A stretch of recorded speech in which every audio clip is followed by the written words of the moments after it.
बस उनका नंबर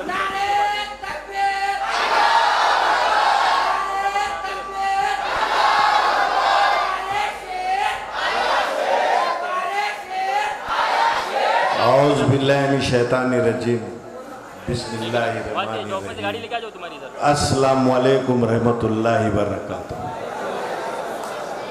पीछे वालों को भी सलाम है मेरा, मगर आवाज दी।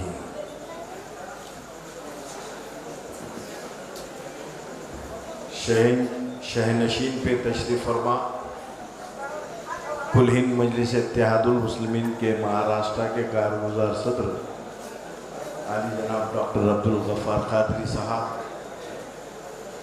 मजलिस इत्तेहादुल मुस्लिमीन के विदर्भ के सदर हमारे बड़े भाई अली जनाब शाहिद रंगूनवाला साहब, मजलिस इत्तेहादुल मुस्लिमीन के मराठवाड़ा के जनरल सेक्रेटरी अली जनाब माजिद बशीर साहब, हमारे डायस पे अली जनाब विकास एडके साहब,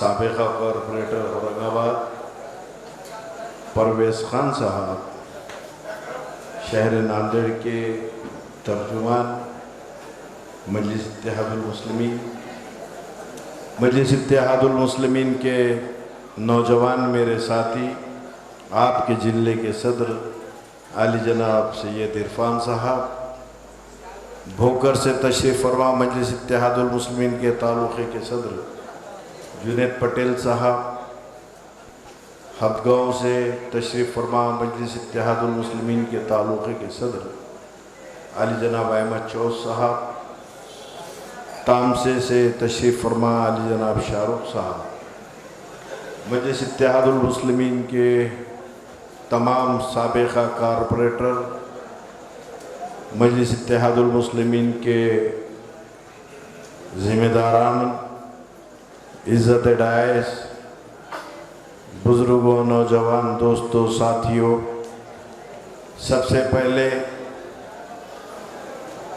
मैं आली जनाब वसीम भाई और उनकी तमाम टीम जो भोपाल से आकर मजलिस इत्तेहादुल मुस्लिमीन में शमूलियत की, मैं दिल की अमीर गहराइयों से उनका इस्तकबाल करता हूँ और उम्मीद करता हूँ कि वो मजलिस इत्तेहादुल मुस्लिमीन में हर वक्त अवाम की खिदमत को अंजाम देने के लिए अपनी आवाज़ को सरबुलंद करेंगे।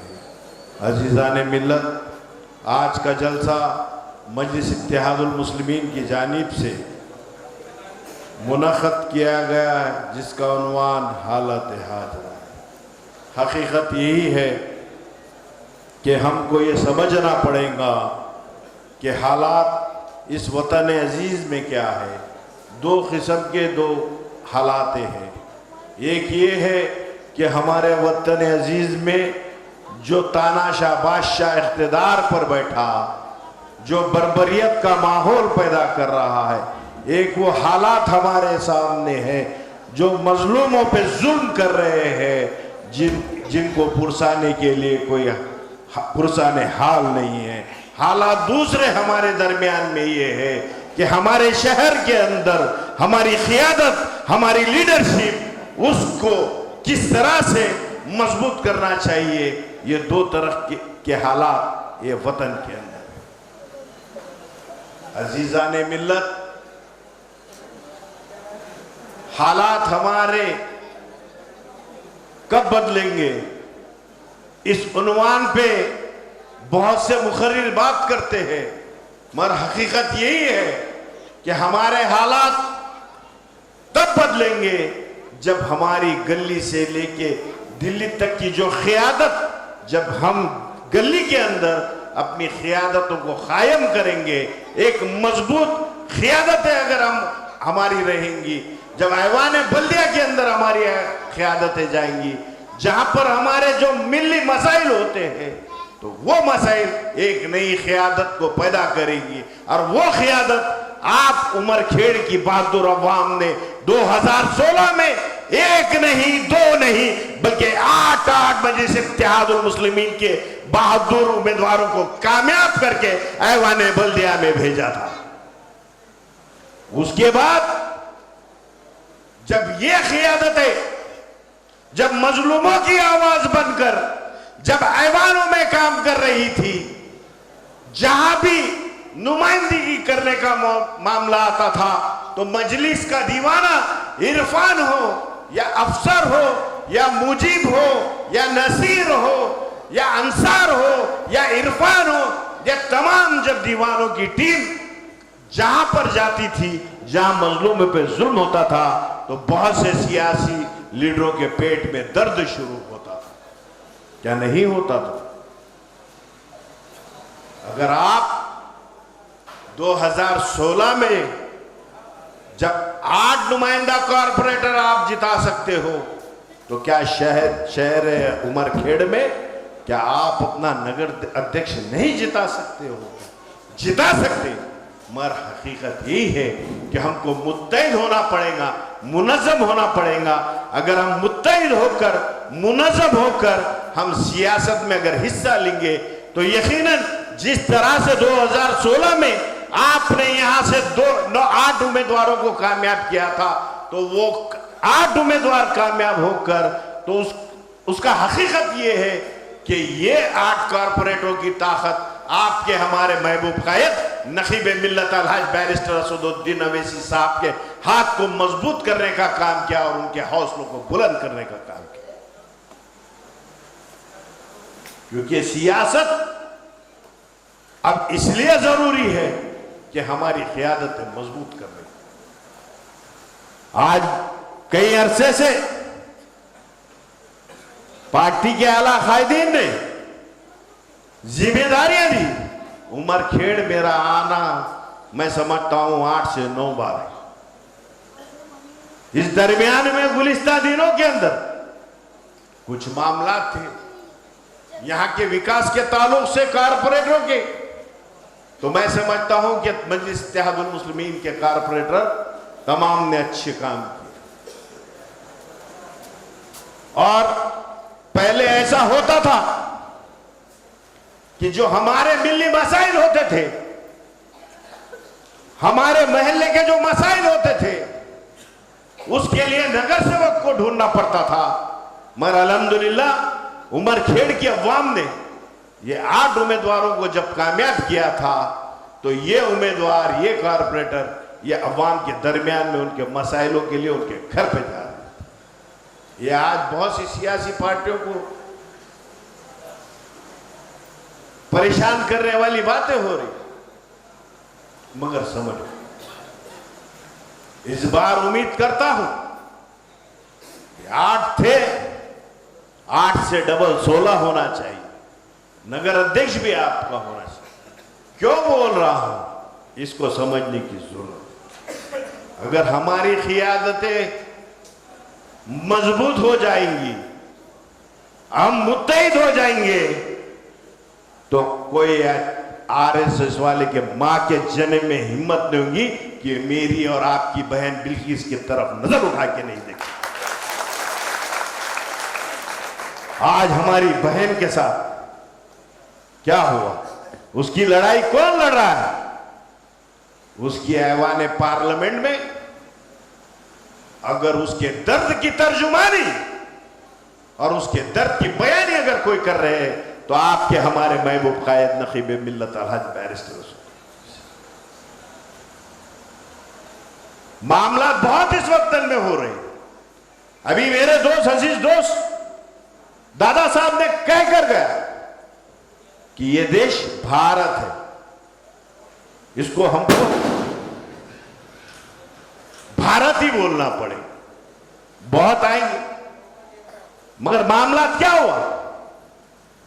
आज इरफान ने दारवा का एक वाकया सुनाया, वो इरफान का जिसकी नुमाइंदगी करने के लिए डॉक्टर गफ्फार कादरी साहब यहां पर आपके जिले यवतमाल में।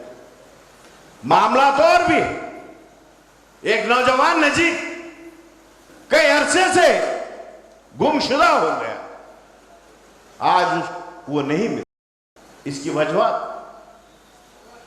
उसकी वजह थी है क्योंकि जिनको हमने 60-65 बरस वोट दिया इस उम्मीद से कि वो हमारे दर्द की वो समझेंगे, महसूस करेंगे, हमारे जुल्म की तर्जुमानी आवाज़ों में करेंगे, मगर वो आवाजें खामोश रही।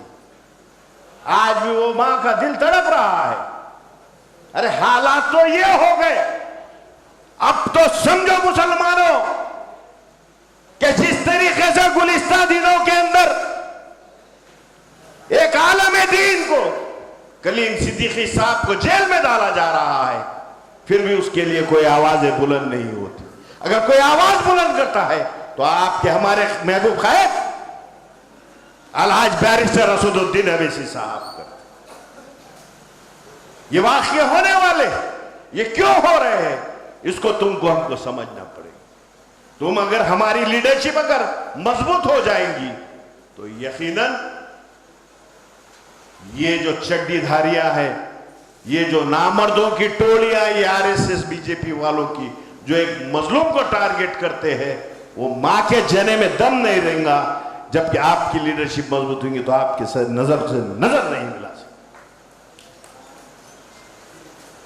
मेवात के अंदर ये तफसीली गुफ्तगू में डॉक्टर साहब बताएंगे, मगर जयपुर एक ट्रेन के अंदर एक रक्षक एक भक्षक की तरह जुल्म कर रहा है, मगर उसके खिलाफ सिर्फ अपनी अपनी जगहों पे ये बातें की जा रही है कि ये गलत हुआ, मगर उसके लिए आवाज नहीं उठाई जा रही। ये क्यों हो रहा है?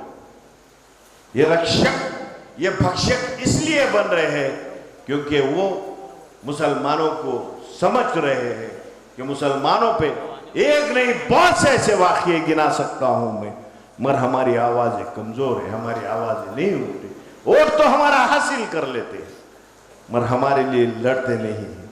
अभी गुलिस्तान दिनों में जुमा के दिन जो महाराष्ट्र का सबसे बड़ा सेशन चल रहा है, उस सेशन के दरमियान में महाराष्ट्र के साबिका वजीर पृथ्वीराज चौहान से पत्रकार सवाल करता है कि ये जयपुर से ट्रेन में जो हादसा हुआ उसके ताल्लुक से क्या बोलना है, आप क्या पैगाम देंगे? तो वो कहते हैं कि ये सब्जेक्ट पे बात नहीं करूंगा। ये क्यों? ये तुम समझो, वोट तो चाहिए मगर तुम्हारे दर्द की तर्जुमानी नहीं, तुम्हारे लिए लड़ने वाली आवाजें नहीं चाहिए। तो उसमें पत्रकार कह रहा है तो पीछे से कांग्रेस का कोई एमएलए दलाल कह रहा है कि वो मानसिक दिमागी साइको,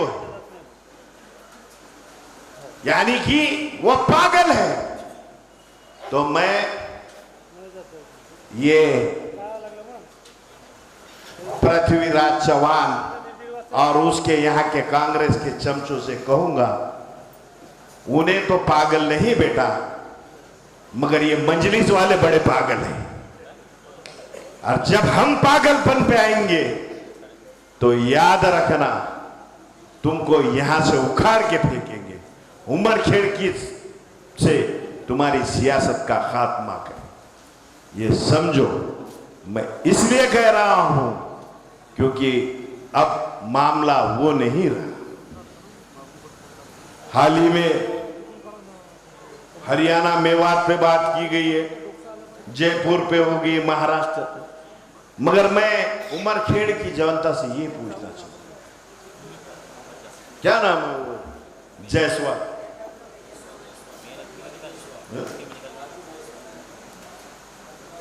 एक राष्ट्रवादी का नगर सेवक, वो दलाल भगोड़ा राजू जायसवाल वोट तो मुसलमानों के लिए, सत्ता के लिए अपनी दुम भाजपा के घर में डाल के बैठे। जब ऐसे लोगों को आप जिताएंगे। तो बताओ मेरे बुजुर्गों, ये मासूम नस्लें हमको माफ नहीं करी। ये समझने का वक्त है, अगर हम एक ताकतवर क़यादतों को हम पैदा करेंगे तो यकीनन आप पे होने वाले जुल्म के लिए लड़ने वाली अगर आवाजें ऐवानों के अंदर ताकतवर हो जाएंगी तो डॉक्टर गफ्फार कादरी साहब को औरंगाबाद से आने की जरूरत नहीं, फिरोज लाला को नांदेड़ से आने की जरूरत नहीं, शाहिद भाई को नागपुर से आने की जरूरत नहीं, क्योंकि तुम्हारा लीडर तुम्हारी ताकत बन के हर जुल्म का जवाब देने के लिए जब खड़ा हो जाएगा तो हम ये समझेंगे कि हमारे कायद का जो ख्वाब है वो ख्वाब को आज पूरा हो गया। मगर याद रखो, तकरीरों यकीनन ये जलसे हालत हाजरा के उन्वान पर मजलिस इत्तेहादुल मुस्लिमीन के कारगुजार सदर पूरे महाराष्ट्र के अंदर जो घूम रहे हैं, बस यही पैगाम और यही मुतालबा कर रहे हैं। और इस जलसों के जरिए अवाम तक, अवाम के बीच में जो मीडिया है, ये मीडिया के जरिए हम हुकूमत रियासत और हुकूमत मरकज तक यही पहुंचा रहे हैं कि जो हम पर जुल्म हो रहा है, वो जुल्म का अगर खात्मे के लिए इख्तिदार पर बैठे हुए जालिम हुक्मरान अगर इसको नहीं रोके तो फिर मजलिस इत्तेहादुल मुस्लिमीन खामोश बैठने वाली जमात का नाम नहीं है। हम रास्ते पे उतरेंगे और इंशाल्लाह उनको भी जवाब देंगे जो हमको कमजोर समझ रहे। मगर एक बात याद रखो कि हम और आप मिलकर एक नई ताकत के साथ हमको काम करना पड़ेगा, क्योंकि पहले जब बल्दिया में कारपोरेटर आते थे कांग्रेस और एनसीपी के चुनकर 50% काम किया जाता था, 50% काम कागज पे किया जाता था। मगर अल्हम्दुलिल्लाह जब से आपने इन मजलिस के जिम्मेदारों को, मजलिस के नौजवानों को आपने कामयाब किया तो 100% आपका काम हो रहा है। कहीं कम हो रहा हूँगा, कहीं ज्यादा हो रहा हूँगा, मगर यकीनन इस बात की मैं यकीनदानी करता हूँ, उम्मीद दिलाता हूँ कि आने वाले दिनों के अंदर यहाँ पे मजलिस इत्तेहादुल मुस्लिमीन का अगर यहाँ की बल्दिया पे हरा परचम अगर लहराएगा तो मैं समझूंगा कि आने वाले दिनों के अंदर जो बकाया काम है मजलिस इत्तेहादुल मुस्लिमीन के कारपोरेटर करेंगे। अगर कोई कारपोरेटर मजलिस के बैनर पर चुन कर आता है और अवाम का अगर काम नहीं करता है तो मेरा नंबर आप तमाम लोग लिख लो। अगर जो काम नहीं किया एक फोन कर दो, उसका गिरेबान पकड़ के उसको यहां से निकालने का काम फिरोज वाला करेगा। मजलिस जमात या अवाम की खिदमत करने के लिए हम अवाम के दरमियान में आए हैं। हमारे कायदीन का ख्वाब है कि अवाम की खिदमत करो। अगर खुद मजलिस का नाम लेकर अगर ब्लैकमेलिंग का काम करेगा और मजलिस के टिकट पर चुन कर आकर अगर कोई मजलिस का गैर इस्तेमाल करेगा तो मैं उनसे भी कह रहा हूं, खबरदार, सुधर जाओ, संभल जाओ। अगर ये बात यहाँ की अवाम को अगर ना गवारा करी तो फिर तुम्हारा मुकाबला ये फिरोज लाला करने के लिए तैयार है, नांदेड़ से होगा। इसलिए अपने चंद अल्फाजों के साथ वक्त की कमी है, माजरत चाहता हूँ। इंशाल्लाह इसके बाद आली जनाब मैं डॉक्टर गफ्फार कादरी साहब को हमारे